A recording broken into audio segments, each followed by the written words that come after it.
Walking away from someone you once handed your soul to never begins with a roar. It begins with quiet, not power, not at first. It begins like dusk, slow, soft, and yet it's the kind of silence that shakes mountains. Because when a woman finally walks away, and not in anger, not in revenge, but in surrender, something ancient in a man begins to tremble. At first, it feels like a fading echo. He doesn't notice the shift, not really. He believes she'll circle back like she always has, that her goodbye is just another pause in a familiar song. But it's not. This time, the silence isn't asking for a response. It's the final. Actor Carl Jung once said that every relationship reflects a mirror, a portal into the unconscious. So when a woman leaves, she doesn't just exit a room, she takes the mirror with her, the one he used to recognize himself. And what's left behind isn't her absence, it's the void where his identity once lived. He may act unbothered, distant, detached. That's just the mask. Underneath, something deeper is unraveling. Because what he feels first isn't heartbreak, it's a fracture in his ego, a collapse of the control he thought he had. You see, the male ego often mistakes your presence for proof of power. As long as you were reacting, explaining, holding space, he believed he mattered, not necessarily because he was loving, but because he was still able to affect you. But when you stop responding, when your words no longer fill the space, when your energy no longer pours into his world, something eerie sets in. He starts to feel the emptiness that was always there, just covered by the noise of your love. He doesn't know it yet, but the real loss isn't you. It's who he was when he had access to your heart. That's when the unraveling begins. It doesn't happen all at once. It's not some cinematic regret. It's subtle, maddening, like a song stuck in his head that he can't quite name. He wonders why he checks his phone without knowing what he's hoping to see, why familiar things now feel cold, why the silence in his room is louder than ever. Because when a woman who once poured herself into his cracks finally pulls away, she takes more than her time. She takes his reflection. And now he's left with questions he never wanted to ask. Who am I without her validation? Was I ever truly loving or just needing? Why did she stop reaching? And deeper still, why didn't I notice she was already leaving long before she was gone? Carl Jung taught that the shadow, the part of us we refuse to face, awakens when the light retreats. And for many men, a loving woman is that light. While she's there, she soothes the parts he never dares to face. His fear of inadequacy, his hidden shame, the childhood wounds he never named. But when she walks away, the shadow steps forward. And now there's no one left to tame it. All the things she once absorbed, the silence, the coldness, the apathy, come back to him like echoes in an empty room. His grief doesn't show up as tears. It shows up as irritation, restlessness, anger at things that never bothered him before. He may not cry, but he's unraveling because the real ache is internal. He no longer has a place to project his emptiness. No more emotional home to crash into, no more love to absorb the pain. And now, for the first time, he meets himself. Unfiltered, raw, alone. When she walked away, he thought she was giving up, but what she really did was give him back to himself. And that's the kind of loss that doesn't announce itself like thunder. It lingers like smoke. You can't hold it, but you can't escape it either. So if you've ever walked away from a man who didn't understand what he had until you were gone, let this truth settle into your bones. You didn't lose him. He lost the version of himself that only existed in your light. And that is a loss he'll carry far longer than he'll ever say aloud. When she walks away, what he feels but won't say. There comes a moment in a woman's life, not marked by screaming or slamming doors, but by a quiet resolve, when she decides to walk away, not in anger, not to provoke a reaction, but because something sacred within her has finally gone silent. A flame that once roared with passion now flickers in stillness. And in that moment, she doesn't just leave a man, she leaves a version of herself behind. The version that waited, that forgave, that held on to hope even when hope no longer held her. And while he may not flinch at first, while he may not chase or call or even look back, something inside him has already begun to unravel.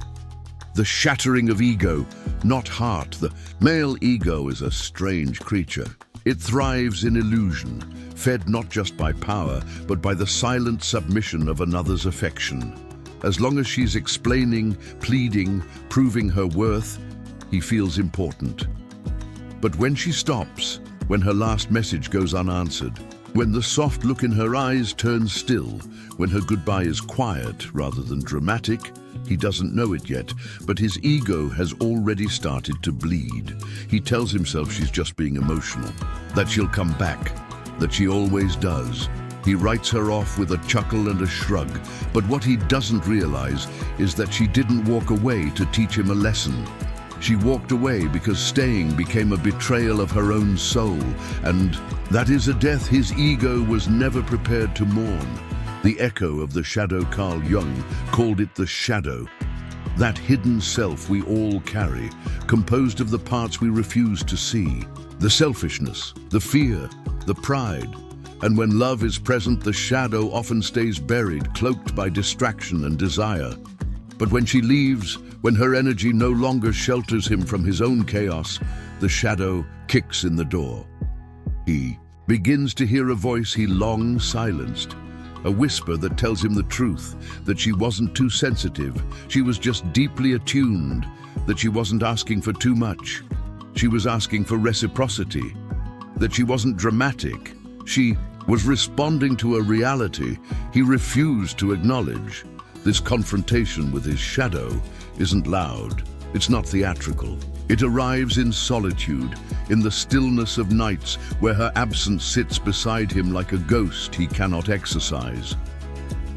Silence as a spiritual mirror. Her silence is not empty. It is charged. It is a mirror.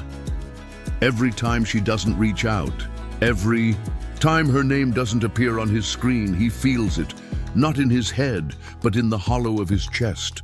He begins to understand something. She was the soundtrack to his soul, and now the music has stopped. It's not her physical presence he misses first. It's the emotional landscape she created. The small things, the gentle way she reminded him of who he could be. The way she anchored his chaos with her calm. The way she carried his moods without asking him to explain. And now, he sits in a silence so loud it shakes him. He doesn't know it yet, but he has just lost the sanctuary he never learned to protect. Regret arrives in stillness, not storm, contrary to popular belief. Regret doesn't arrive like a thunderstorm. It creeps in like dusk, slowly, softly, and by the time he notices the darkness, it's already settled in. At first, he distracts himself. The gym, the bar, the new girl. But every smile feels shallow, every touch foreign, every conversation hollow. He sees her in strangers, in memories, in the way his house feels bigger but less like home. He starts to replay every moment, her laughter, her silence, the look. In her eyes, the last time she walked away without looking back. And then it hits him. She didn't leave to punish him. She left because staying would have meant erasing herself. And he let her go without ever realizing what she carried until now. The reckoning, real or repeated. At this point, there are only two paths, transformation or repetition.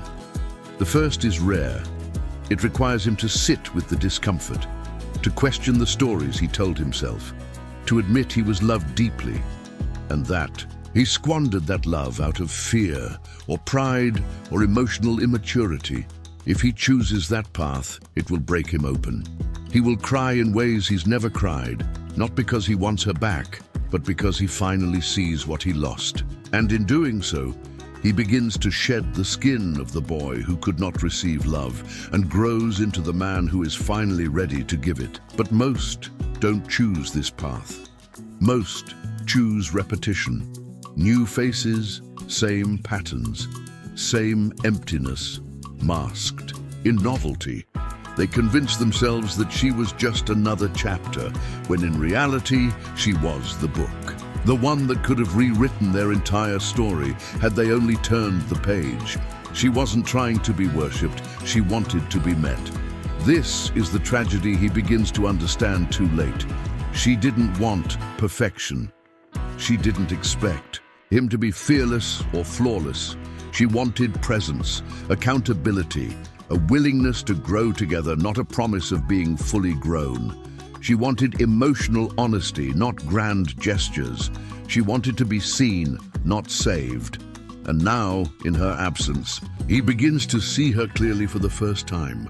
Not through the lens of ego, but through the eyes of his own awakening, and it's sobering. Her goodbye was a beginning, not an end. The world often misunderstands the woman who walks away. They label her cold, detached, over it. But in truth, her goodbye was not a closing, it was a rebirth. A returning to the self she abandoned in trying to be everything for someone who never asked how much it was costing her. She didn't walk away to hurt him. She walked away because the pain of staying had become louder than the fear of being alone. And, in doing so, she reclaimed something sacred, her peace, her dignity, her wholeness. What does he feel, truly? He feels a void he can't name, a longing he can't soothe. He feels the weight of words unspoken, love unexpressed, effort unmade. He feels the ache of a lesson not learned in time. And though he may never say it, though his pride may bury the truth under silence, he knows. He knows he was loved in a way most men never are. And he knows he lost something irreplaceable. Not because she was perfect, but because she saw him fully and still chose to stay until she couldn't anymore.